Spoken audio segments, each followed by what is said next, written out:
안녕하세요. 길령명리 8강의 제 첫 번째 강의 하도록 하겠습니다. 오늘은 지지의 형충 회합에 대한 걸 이야기하도록 하겠습니다. 사주 보러 갔을 때 용신이 무엇이다, 수가 많으니 불기운 끌어와라, 이런 거 다 잘못된 말들이에요. 그래서 저희 문파에서는 억부, 용신 이런 용어 안 씁니다. 자, 육친에 대해서 오늘 좀 자세히 좀 볼게요. 원래 이제 육친이 십성인데요. 저희가 그냥 전에도 말씀드렸지만 그냥 5가지로 뭉뚱그려 한다고 그랬잖아요. 그래서 비겁, 그래서 나와 오행이 같은 것, 식상, 재성, 관성, 인성 있는데 여기서 이제 비겁이 2개로 나뉩니다. 비견과 겁재, 이론상으로는.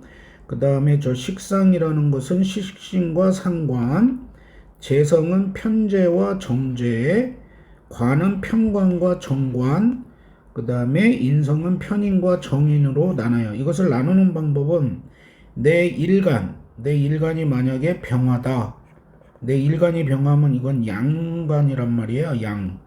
그러면 인성인데 간목과 을목이 있어요.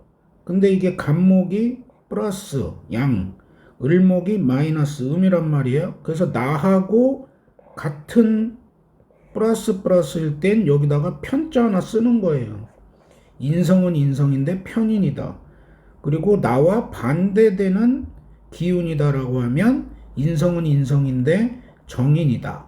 요렇게 이야기를 합니다만, 저희 문파에서는 이거를 그렇게 아주 세세하게 나누지 않고요. 그냥 합쳐서 인성이다, 보통 이렇게 해석을 합니다. 그래서 우리가 갑, 을, 병, 정, 무, 기, 경, 신, 임, 개, 이렇게 이제 천간이 있잖아요. 그럼 플러스 마이너스 플러스 마이너스 플러스 마이너스 플러스 마이너스 플러스 마이너스예요. 그 다음에 지지에는 이제 뭐가 있죠? 인, 묘, 진, 사, 오, 미, 신, 유, 술, 해, 자, 축, 이렇게 12가지 12지지가 있잖아요. 그러면 여기가 이제 인이 플러스, 마이너스 플러스, 또 사화가 마이너스, 오화가 플러스 이렇게 되는 거예요. 그렇게 해서 똑같은, 내가 만약에 정화일간인데 사화다, 그럼 마니까 앞에다가 뭘 붙여요? 편자 붙인다, 이런 겁니다. 알겠죠? 그래서 요 육치는 앞에 강에서도 자세히 얘기 많이들 했었기 때문에 이 정도 하고 넘어갈게요. 자, 내용이나 한번 읽어볼까요? 사주 명리학에서 육치는 오행의 상생상극과 음양의 결합을 통해 정밀한 인간관계 체계를 형성하는 거예요. 그래서 비겁은 나와 같은 오행, 음양 동일은 비견, 이건 됐고요. 식상은 내가 생하는 오행, 내 기운의 표출이자 자식 행동력, 재성은 내가 제어하는 대상, 그래서 재물, 아버지, 아내, 남자한테는 아내가 되고요. 관성은 나를 통제하는 기능이에요. 극한다 이렇게 되는데 나를 통제하는 규율, 그래서 직장, 남편 이렇게 되는 겁니다. 인성은 나를 도와주는 역할, 그래서 학문, 문서, 어머니 이런 거죠. 이 학문이나 문서 이런 게 뭐예요? 결국은 인생을 사는 데 있어서 나를 도와주는 거잖아요. 그래서 인성에 이런 게 들어간다, 이렇게 생각하면 돼요.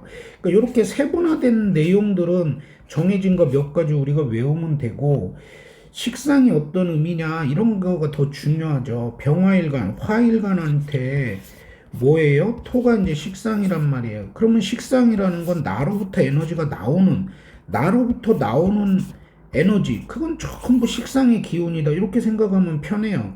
그러면 그렇게 열심히 일한 에너지에서 나오는 건 결과물, 그게 바로 돈이겠죠. 그래서 재성이다, 이렇게 되는 거예요. 그래서 내가 통제 가능한 거, 내 돈이니까 통제 가능하겠죠.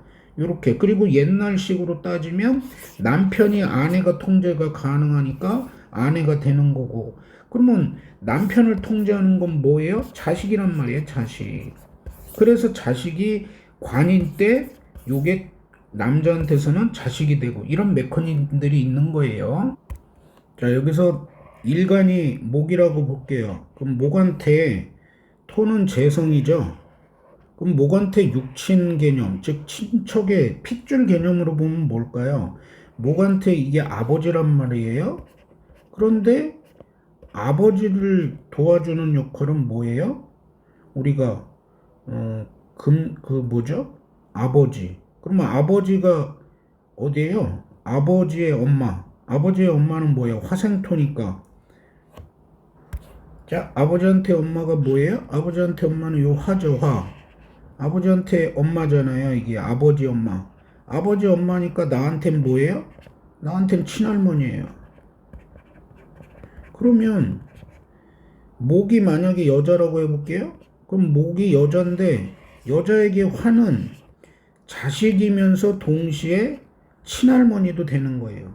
메커니즘 이해되나요? 그러면 이제 목한테 이렇게 가면 여기 관이니까 목한테 목이 만약에 여자다. 그러면 이게 관이 뭐예요? 남편이죠? 남편이에요.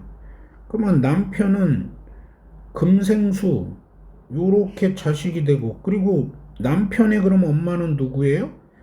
토생금이니까 남편의 엄마는 요거죠, 요거. 요게 이제 남편의 엄마죠, 토가. 그럼 남편의 엄마예요, 이건 남편의 엄마. 그러면 여자인 나한테 이 토는 뭐가 돼요? 아버지이면서 또 뭐가 돼요? 남편의 엄마니까 시어머니 이렇게 되는 겁니다. 그러면 여자가 내가 이렇게 통제할 수 있는 존재란 말이에요. 그럼 시어머니를 통제한다? 예. 시어머니 통제가 어떻게 가능하죠? 왜냐하면 애 낳고 살면 시어머니도 통제되는 거 아닌가요? 며느리가? 옛날에 그 왜 고관열쇠 시어머니가 고관열쇠 며느리한테 주고 나면 이제 힘없어지잖아요. 예. 뭐 시어머니가 이렇게 팔팔할 때 빼고 시어머니가 이제 늙고 병들어봐요. 그러면 며느리 눈치 보고 살아야 되니까 하여간 요렇게 되는 거예요. 그런 식으로 하나하나 따져보면 됩니다. 여러분들이 그때. 그럼 요 여자한테 요 수일간은 뭐예요? 엄마 인성이에요. 그러면 이게 엄마란 말이에요. 엄마. 이 목일간인 여자한테 엄마. 그러면 엄마의 엄마는 누구예요? 요거예요. 요거. 엄마의 엄마는 그쵸? 금생수. 그러면 엄마의 엄마예요. 엄마의 엄마니까 요 목일간한테 뭐가 돼요? 예, 외할머니예요. 외할머니. 그러니까 목일간 여자한테는 금이라는 기운이 남편이면서 외할머니다 이렇게 되는 거죠. 근데 우리가 뭐 사주 풀면서 뭐 외할머니 뭐 시어머니 뭐 이런 것까지 따질 필요는 없잖아요. 그냥 오늘 배우는 기회가 돼서 상식선에서 한번 이야기를 또 해본 겁니다. 자, 역마의 인신사해 이렇게 네 글자, 도화살의 사오묘유 이렇게 네 글자, 화개지가 진술충미 이렇게 그룹을 네 개로 나눌 수 있어요. 역마는 뭐 시작하는 기온, 이동과 변화겠죠. 그러니까 자기 지지에 막 역마가 많으면 뭐겠어요? 삶이 바쁘겠죠. 뭐 여기저기 돌아다니면서 일해야 되고 그러니까 빡센다고 봐야겠죠. 좌우무효는 뭐겠어요? 놀고 먹고 마시고 노는 거 좋아하는 거예요. 좌우무효 많이 있으면. 그래서 매력을 발산하고 주목받는 성향. 그럼 좌우무효가 좀 있는 친구들은 뭐 시키면 돼요? 연예인. 뭐 대표적으로 그러겠죠. 인플루언서 뭐 이런 거 시키면 되겠죠. 야, 요 학예지 진술충미는 뭐겠어요? 철학, 종교, 스님, 뭐 신부님 뭐 이런 거 시키면 돼요. 저장하는 기운, 사연이에요, 사연. 그래서 막 지지에 토만 잔뜩 있으면 진짜 사연이 많을 수 있어요. 삶이 고달플 수 있겠죠? 고뇌, 뭐 수렴, 보존의 역사상. 그래서 앞에 이제 토가 지지에 막 한 서너 개씩 있으면 절의 스님이나 신부님이나 이런 분들 중에 아마 꽤 많을 거예요. 수도자 하시는 분들. 이상한 목사들은 빼고요. 자, 지지형충의 세력, 요거 아주 중요합니다. 요거 외워놔야 돼요. 우리가 방압이 있어요. 방압은 무엇이냐 하면요. 우리가 그 같은 세력, 봄의 세력, 인묘진, 이거 봄의 기운이잖아요. 세계 앞에서 목 기운. 요게 방압이에요. 인묘진, 사오미, 그 다음에 신유술, 그 다음에 뭐가 되겠어요? 해자축. 그래서 봄, 여름, 가을, 겨울 이렇게 세 개씩 묶이면 방압이 되는 거예요. 근데 지지에 이렇게 네 글자가 있잖아요. 네 글자가 있으면 어떤 식으로 써야 되냐면 여기가 유 있고 여기가 술 있고 뭐 신 있고 이렇게 써야 돼요. 신유술 이런 식으로. 만약에 신이 여기 있다? 그럼 방합 아니에요. 두 글자만 합쳐져 있으니까 반합이에요, 반합. 근데 막 어떤 다른 명리 이런 그 유튜브 막 이런 데 보면 막 건너뛰어 있는데 이것까지 다 합해서 막 방합으로 하고 그래요. 거기 우리는 그런 이론 그 뭐야 적용 안 해요. 제가 봤을 때는 우리 문파에서는 그런 이론을 아주 그냥 그 기겁을 하고 안 합니다. 하여간 그쪽 안 해요. 그리고 이제 여기서 막 두 개 있어요. 이렇게 두 개, 인묘 있던가, 묘진 있던가, 인진 있던가, 이러면 이제 반합이에요. 세 개짜리 중에 두 개가 있으면 반합이다. 그 얘기예요. 자, 그 다음에 이제 삼합은 무엇이냐? 세력이 다른 애들끼리 모이는 거예요. 여기서 그러니까 해, 묘, 미 여기 있죠? 해, 묘, 미, 미터 어딨니? 요렇게 해묘미 모이면 목국. 그 다음에 사, 유, 축. 요렇게 사유축 모이면 금국. 왜 금국이냐면 요 가운데 유가 왕지라고 그래서 가장 기운이 세단 말이에요. 그래서 얘를 쫓아가는 거예요. 가장 세력이 센 놈을. 그래서 사유축, 사유축 이렇게 있으면 얘네가 전부 다 이게 모여서 금의 기운으로 바뀐다 이렇게 보면 되는 거예요.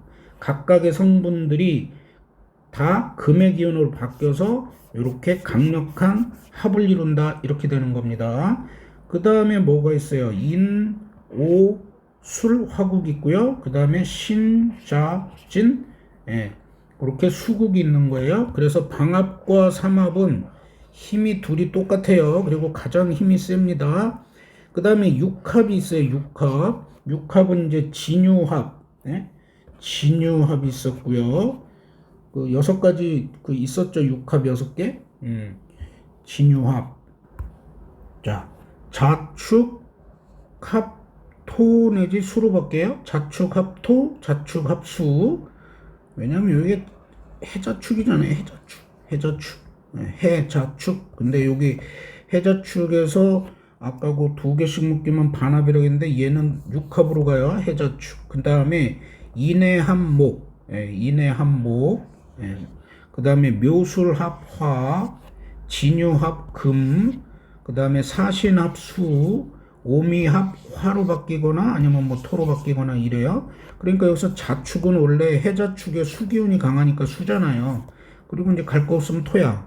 여기도 오미가 사오미의 오미잖아요. 그냥 오미합 화인데 화가 안 되면 그냥 토야. 그렇게 하면 돼요. 여기서 자축하고 오미는 쉽죠? 사오미 중에 사자 빼고 오미. 자축, 해자축 중에 해 빼고 자축. 그리고 모르면 뭐 한다고 그랬어요? 검색하면 돼요. 그때 이렇게 해서 하나 둘 셋 넷 다섯 6개다 그래서 자축합, 인해합, 묘술합, 진유합, 사신합, 오미합 이렇게 6개를 뭐라 부른다? 육합이라고 불러요. 그 다음에 아까 사오미라고 있었어요. 사오미. 그러면 여기서 사오만 있어. 그러면 사오 그리고 여기 호자로 미토가 생략됐다. 앞에 이제 강의에서 가끔 했었죠. 이런 걸 반합이라고 불러요. 그러니까 신자 진 중에서도 신하고 진토만 있어요. 만약에 그러면 요 사이에 자가 생략된 거예요. 그래서 신진만 있다. 그러면 요것도 역시 반합이라고 불러요. 그러면 힘이 제일 센 게 뭐예요? 방합과 삼합이 가장 강력한 힘이에요. 그 다음에 육합, 그 다음에 반합이에요. 그럼 우리가 6가지 충이 있었단 말이에요. 진술충, 여기서 있죠? 진술충. 그리고 또 이렇게 만나면 충미충, 이렇게 묘유충, 좌우충, 인신충, 사해충 이렇게 된단 말이에요. 요거 6개란 말이에요. 인신충, 사해충, 좌우충, 묘유충, 진술충, 충미충. 기운이 뭐예요? 반대 기운, 봄의 기운과 가을, 그 다음에 여름의 기운과 겨울의 기운. 근데 성분이 같아요. 역마끼리 부딪힐 때. 여기는 도화끼리 부딪히는데 겨울과 여름, 봄과 가을 이렇게 되는 거란 말이에요. 그런 기운들끼리 부딪혔을 때 우리가 그게 육충인데 육충은 육합과 힘이 같아요. 그래서 만약에 여기서 좌우충이 이렇게 났어요. 그런데 옆에 뭐가 오면 될까요? 육합하고 같으니까 아까 좌축, 여기가 이렇게 축이 있어요. 축 이렇게. 그러면 좌축 합으로도 묶여 있어요. 이게 육합이잖아요. 근데 여기 좌우충이 나요. 근데 얘네들이 힘이 서로 같아. 그러니까 여기가 좌우충이 잘 안 일어나요. 좌우충이 나더라도 여기 뒤에서 좌축합이 범퍼 역할, 힘의 세력이 균등하기 때문에 좀 연약하게 나는 거예요. 나더라도. 거의 힘이 같다. 그렇게 해서 육충 육합. 그래서 요건 되게 중요해요. 요거는 좀 암기할 필요가 있습니다. 왜냐하면 이거는 검색해서 어떻게 찾기가 애매하잖아요. 요런 거는 찾을 수 있겠지만. 자, 청간충은 전 시간에도 말씀드렸지만 우리 문파에서는 인정하지 않습니다. 왜냐하면 청간은 하늘의 기운으로서 끊임없이 순환함으로 인간 세상의 현실적 충작용이 일어나지 않습니다. 모든 현실적 충돌과 합은 지지에서만 일어나요. 물론 합은 천간에서도 합은 일어나요. 충만 천간에서 일어나는 충만 인정하지 않습니다. 시간의 흐름과 합충, 원국 내의 합과 충이 공존할 때 사주의 시간적 배치인 연월 일시에 따라 특정 시기에는 충의 작용이 발생하다가 이후 합의 작용으로 보완되는 메커니즘이에요. 아까 말씀드렸듯이 여기 오화가 있고 여기 자가 있는데 여기 축이 있어요. 그럼 여기 좌우축이에요. 아니 좌우충인데 여기서 좌축합, 육합이란 말이에요. 힘이 균등하란 말이에요. 그러면 이게 연지라고 봐요. 그럼 어렸을 때는 좌우충이 일어나요. 청소년시기 요럴 때. 물론 여기 없는 사람 있죠. 여기가 이렇게 있어요. 여기가 자가 있어요. 힘든 사람이 오도 또 있어. 좌우로. 이 친구는 여기서도 일어나고 여기서도 일어나니까 여기서 청소년 때 일어나는 것도 빡세게 일어나요. 힘들게. 근데 여기서 이 사람은 요 뒤에서 범퍼로 막고 있고 힘이 균등하기 때문에 여기서 만약에 좌가 들어와서 좌우충이 일어나더라도 청소년 때 일어나더라도 타격이 상대적으로 밑에 있는 친구보다 상대적으로 덜 일어나요. 그러니까 막 밑에 있는 친구는 예를 들어 병원에 입원할 정도로 자동차 사고를 다녔어요. 그럼 여기는 뭐 3개월 입원이다. 그럼 여기는 그냥 간단하게 한 3, 4일 입원하고 나오는 뭐 이런 차이가 된다는 거예요. 그렇죠? 그래서 글자의 개수보다 지지의 위치, 결합력의 세기, 형충합의 순서와 시간성을 함께 읽어야 현실의 사건 메커니즘을 우리가 좀 알 수가 있어요. 점점 조금 어려워지죠. 제가 하고 있는 이 형충력 강의를요, 다른 유튜브 강의 가면요, 한 1년 배우고 나서 2년째 접어들어야 아마 수업 들을 걸요. 사례를 하려고 했는데요. 시간이 20분을 향해 가기 때문에 이론 강의로 8강의 첫 번째 수업은 이렇게 마치도록 하겠습니다. 감사합니다.